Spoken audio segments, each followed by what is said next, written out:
Galera, vocês já sentiram o cheiro de um filé mignon grelhado na manteiga enquanto o estômago de vocês doía de tanta fome?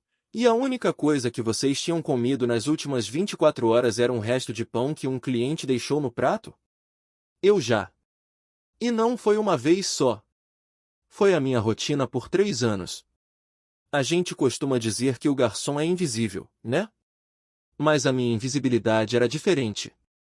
Eu era um fantasma. Eu servia as pessoas mais ricas da cidade, gente que gastava num jantar o que eu levava 6 meses para ganhar, e depois eu ia dormir num quartinho de compensado no fundo de uma favela, rezando para não chover porque o teto tinha goteira bem em cima da cama do meu irmãozinho. Essa história não é sobre gorjeta ruim. É sobre como eu fui mastigado, cuspido e pisoteado pelo sistema. É sobre como fui parar atrás das grades por algo que não fiz, perdi a única família que eu tinha, e como, no momento em que eu estava no fundo do poço, catando lixo para sobreviver, eu vi a oportunidade de fazer a justiça mais linda e brutal que esse mundo já viu. Meu nome é Marcos. Eu tenho 26 anos, mas me sinto como se tivesse 80. Eu trabalhava num restaurante de luxo chamado O Imperador. O nome já diz tudo. O dono, o Sr. Valdir, se achava um rei absolutista. Ele não tratava os funcionários como gente. Ele tratava como propriedade. Ele revistava nossas bolsas todo dia na saída para ver se a gente não tinha roubado um sachê de açúcar. Ele confiscava metade das nossas gorjetas dizendo que era taxa de quebra, mesmo que ninguém quebrasse nada. Eu aguentava. E por que eu aguentava? Porque eu tinha o Dudu. O Dudu era meu irmão caçula, de 12 anos. Nossos pais morreram num acidente de moto quando eu tinha 18 e ele era um bebê. Eu criei ele. Só que o Dudu não era uma criança comum. Ele tinha paralisia cerebral severa e epilepsia. Ele não andava, não falava e dependia de mim para tudo: comer, tomar banho, trocar fralda. O meu salário miserável pagava uma senhora vizinha para ficar com ele durante o meu turno e comprava os remédios anticonvulsivos que o governo vivia deixando faltar no posto. Eu não podia me dar ao luxo de ter orgulho. Eu engolia sapo, engolia humilhação e servia sorrindo. Sim, senhor. Claro, senhor. Tudo pelo Dudu. O pesadelo começou numa noite de sábado. O restaurante estava fechado para um evento privado. Era o aniversário da esposa de um deputado estadual muito poderoso da região. A festa era puro luxo. A mulher era coberta de joias que valiam mais que o meu bairro inteiro. O Sr. Valdir estava nervoso, suando frio, gritando com a gente na cozinha: se alguém errar hoje, eu mato. Eu acabo com a raça de vocês. O jantar correu bem até a sobremesa. Eu estava recolhendo os pratos da mesa principal.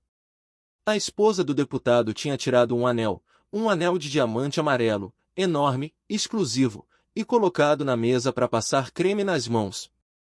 Eu recolhi os pratos sujos com todo cuidado e fui para a cozinha. 10 minutos depois, um grito histérico no salão. Meu anel! Cadê meu anel? Roubaram meu anel! O Sr. Valdir entrou na cozinha branco igual papel. Ele mandou fechar as portas. Ninguém sai. A segurança do deputado entrou. Homens armados, enormes, com cara de poucos amigos. Quem atendeu a mesa agora? Todos os cozinheiros olharam para mim. Foi o Marcos, senhor, disse o gerente, tremendo de medo. O Sr. Valdir veio para cima de mim igual um animal. Ele me pegou pelo colarinho da camisa e me sacudiu. Cadê o anel, seu favelado? Devolve agora. Você roubou para comprar droga, né? Eu não peguei nada, Sr. Valdir. Eu juro pela vida do meu irmão. Eu só recolhi os pratos. Não jura que é pecado? Ele gritou e me deu um tapa na cara. Um estalo que a cozinha inteira ouviu. Minha bochecha queimou, meu olho encheu de lágrima, mas eu não reagi. Eu não podia perder o emprego. Eles revistaram meus bolsos ali mesmo. Nada. Então, veio a humilhação suprema. O chefe de segurança do deputado disse: leva ele pro banheiro. Revista íntima. Tira a roupa dele. Galera, eu fui arrastado pro banheiro dos funcionários. Fui obrigado a ficar nu na frente de 3 homens armados e do meu chefe. Eles revistaram minhas roupas íntimas. Eles me fizeram agachar. Eles olharam dentro da minha boca. Eles me trataram como um lixo, como um bicho. Eu chorava de soluçar, pelado, tremendo de frio e de vergonha. Não acharam nada. Mas o anel tinha sumido. E a corda sempre arrebenta pro lado mais fraco. O Sr. Valdir disse para a polícia que chegou logo depois, ele deve ter engolido ou jogado no lixo lá fora antes de fechar a porta. Eu quero ele preso. Ele é o único suspeito. Pode levar. O delegado, que era amigo pessoal do deputado, nem quis ouvir minha versão. Me algemou ali mesmo, na frente dos meus colegas. Eu fui jogado numa viatura. Mas o meu desespero não era a cadeia. Era o Dudu. Eu comecei a gritar para o policial: por favor, pelo amor de Deus, me deixa fazer uma ligação. Meu irmão tem paralisia, ele tá sozinho em casa, a vizinha vai embora às 18 horas. Ele precisa do remédio das 20 horas ou ele convulsiona. Ele não come sozinho. O policial riu na minha cara: ladrão de joia agora tem irmão doente? Essa história é velha, moleque. Cala a boca. Fui jogado numa cela provisória imunda, superlotada, com cheiro de urina e mofo. Ninguém me deixou ligar. Ninguém se importou. Eu passei a noite em claro, chorando, imaginando Dudu com fome, com sede, tendo uma crise. Eu batia nas grades até minha mão sangrar, implorando para alguém ir ver meu irmão. Os outros presos mandavam eu calar a boca, senão eu ia apanhar. Eu fiquei preso preventivamente por 10 dias. 10 dias no inferno. Quando finalmente um defensor público conseguiu meu habeas corpus porque não tinha nenhuma prova material contra mim, eu saí da delegacia correndo. Eu não tinha dinheiro para ônibus, eu estava sujo, barbudo. Eu corri 15 quilômetros até a minha casa. Quando cheguei na favela, vi uma movimentação na frente do meu barraco. A fita amarela da polícia ainda estava lá, rasgada. A vizinha, a dona Marta, veio chorando quando me viu. Marcos, meu Deus, onde você estava? Cadê o Dudu, dona Marta? Cadê meu irmão? Ela baixou a cabeça e começou a chorar alto. Marcos, eu saí naquele dia às 18 horas, como sempre. Você não chegou. Eu achei que você tinha feito hora extra. No dia seguinte, eu vim ver, a porta estava trancada. Eu chamei, ninguém a atendeu. Eu achei que você tinha levado ele pro médico. Cadê ele, Marta? Eu gritei, sacudindo ela. No terceiro dia, a gente ouviu silêncio. Arrombamos a porta. Marcos, ele teve uma crise. Ele caiu da cama. Ele já estava sem vida. Desidratação severa e parada respiratória. O meu mundo acabou ali. Eu caí de joelhos na terra batida. Eu uivei de dor. Não foi um choro, foi um uivo. O meu irmão morreu sozinho. Com sede. Com medo. Chamando por mim do jeito dele. Enquanto eu estava preso por um crime que não cometi. Eu me senti o assassino do meu próprio irmão. Como eu não tinha parente e estava preso, o corpo dele foi recolhido pelo IML e enterrado como indigente numa vala comum. Eu nem tive o direito de segurar a mão dele pela última vez. Eu perdi o chão. Perdi a alma. Perdi a razão de viver. O dono do barraco me despejou porque a polícia tinha revirado tudo procurando o anel e destruído os móveis. Eu virei morador de rua. Não tinha mais banho. Não tinha mais roupa limpa. Aquele Marcos garçom morreu junto com o Dudu. Agora eu era só um espectro, um mendigo sujo, cheio de ódio, vagando pela cidade. Eu passei 3 meses na rua. Comendo o resto de comida de lixo. Dormindo embaixo de marquise. Apanhando de playboy na madrugada. Mas o ódio era o combustível que me mantinha vivo. Eu não me matei porque eu queria ver o Sr. Valdir pagar. Eu comecei a rondar o restaurante e o Imperador. Eu ficava do outro lado da rua, escondido nas sombras, observando. Eu via o Sr. Valdir chegando com o carro importado dele. Rindo. gordo, feliz. A vida dele continuava perfeita. Ele dormia tranquilo, enquanto meu irmão estava debaixo da terra. Numa sexta-feira à noite, eu estava catando latinha perto da entrada de serviço para disfarçar. Eu vi o Sr. Valdir saindo pelos fundos. Ele não estava com a esposa. Estava com uma mulher muito mais jovem, a amante dele, que eu já tinha visto lá algumas vezes. Eles estavam discutindo baixinho e rindo, num clima de romance. Ele segurou a mão dela para dar um beijo, todo galanteador. E foi aí que o tempo parou. Na luz amarela do poste da rua, eu vi. No dedo anelar da amante, brilhava um diamante amarelo. Grande. Inconfundível. Era o anel. O anel da esposa do deputado. O Sr. Valdir não achou que eu tinha roubado. Ele sabia que eu não tinha roubado. Por que ele tinha roubado?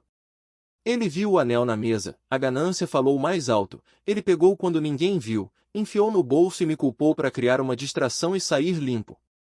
Ele destruiu minha vida, matou meu irmão, me fez ser preso e humilhado, só para dar um presente para a amante. Naquele momento, eu senti uma clareza absoluta e fria.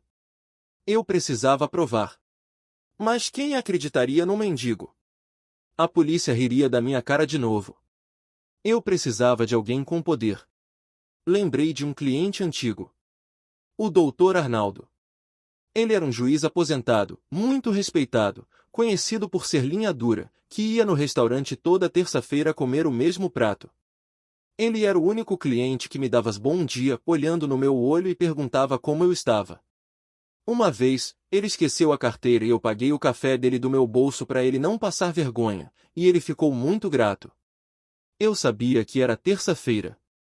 Eu sabia que ele estaria lá. Eu esperei. Quando ele saiu do restaurante e foi para o estacionamento pegar o carro, eu me aproximei das sombras. O segurança dele já colocou a mão na arma. Sai daqui, nóia! Vaza! Eu levantei as mãos e gritei, Doutor Arnaldo! Sou eu! O Marcos! O garçom do café! Pelo amor de Deus, me escuta! O velho parou. Ele apertou os olhos. Ele viu aquele ser humano sujo, fedido, destruído. Mas ele reconheceu a voz. Ou talvez os olhos desesperados. Marcos? Meu Deus, rapaz, o que aconteceu com você? Disseram que você tinha fugido pro interior. Ele mandou o segurança baixar a arma. Eu cheguei perto, chorando, e contei tudo. Vomitei a verdade. Contei da prisão. Contei do Dudu. Contei como ele morreu. O doutor Arnaldo chorou. Um homem daquele tamanho, chorando na rua ouvindo a história de um mendigo. E agora, doutor, o anel tá lá dentro. Tá no dedo da amante dele. Eles estão na mesa 4. O juiz ficou em silêncio. O rosto dele mudou. Ficou duro como pedra. Ele pegou o celular. Marcos, você tem certeza absoluta? Absoluta, doutor. Eu servi aquela mesa no dia do roubo. Eu conheço aquele diamante. Então entra no meu carro. Você vai entrar comigo. E hoje a justiça vai ser feita. Ele ligou direto pro secretário de Segurança Pública. Não ligou para 190. Ligou para quem manda. Meia hora depois. O restaurante estava lotado. Eu entrei pela porta da frente. Sujo. Fedendo a lixo e suor. Mas dessa vez, eu estava acompanhado do Dr. Arnaldo e de 4 agentes da Polícia Civil de Elite, com distintivos no pescoço. O maitre tentou me barrar, com nojo. Ei, o que é isso? Tira esse lixo daqui! O policial empurrou ele contra a parede. Polícia Civil. Ninguém se mexe. Mãos na cabeça. O silêncio no restaurante foi sepulcral. O Sr. Valdir veio correndo da cozinha, todo arrogante, limpando a boca. O que é isso? Doutor Arnaldo, o senhor perdeu o juízo trazendo esse mendigo aqui. Eu apontei o dedo sujo de graxa bem na cara dele. Esse mendigo veio buscar a conta, Valdir. E ela vai sair cara. Eu apontei para a mesa 4, onde a amante estava sentada, paralisada com a taça de vinho na mão. Olhem a mão dela. Agora. O delegado foi até lá. Senhora, suas mãos na mesa. Devagar. Ela tremia tanto que derrubou o vinho. Quando ela colocou a mão sobre a toalha branca, o diamante amarelo brilhou sob o lustre de cristal. O Sr. Valdir tentou correr. É mentira. Ele plantou isso. Ele invadiu aqui e colocou nela. O doutor Arnaldo falou, com aquela voz que fazia tremer tribunal. Valdir, cale essa boca imunda. Esse anel tem número de série gravado a laser. E você acaba de ser pego em flagrante por receptação, furto qualificado e denunciação caluniosa que resultou em morte. O Sr. Valdir foi algemado no meio do salão. O mesmo salão onde eu servi por anos como um escravo. Ele gritava, esperneava, chorava igual um bebê.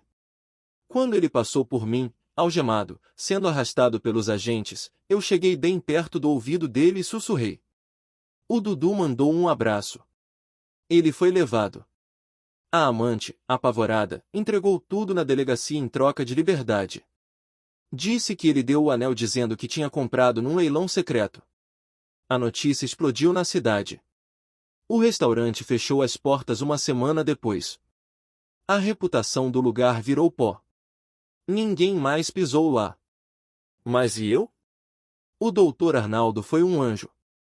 Ele não me deixou voltar para a rua. Ele conseguiu um abrigo decente para mim, pagou um tratamento médico, me ajudou a tirar documentos novos. E o deputado? A esposa dele ficou tão aliviada por recuperar o anel de herança da família que me deu a recompensa de R$ 50 mil que tinham oferecido na época. Mas a vitória real foi no tribunal.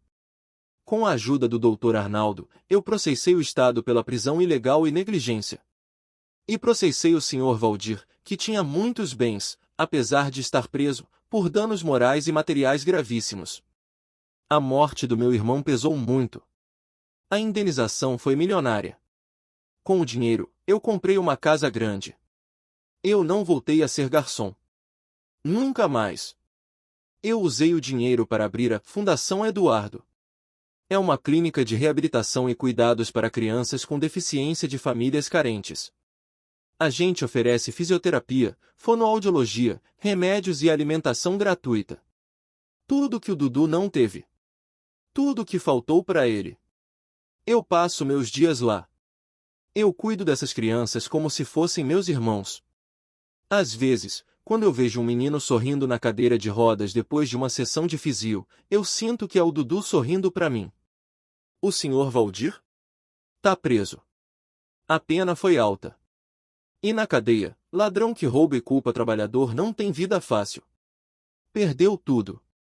E eu aprendi a lição mais dura que existe: a justiça dos homens falha, é lenta e às vezes cega. Mas quando a gente não desiste da verdade, até o gigante cai. Obrigado por ouvirem. Valorizem quem vocês amam hoje, porque a gente nunca sabe quando vai ser a última vez que vamos fechar a porta de casa. Fui.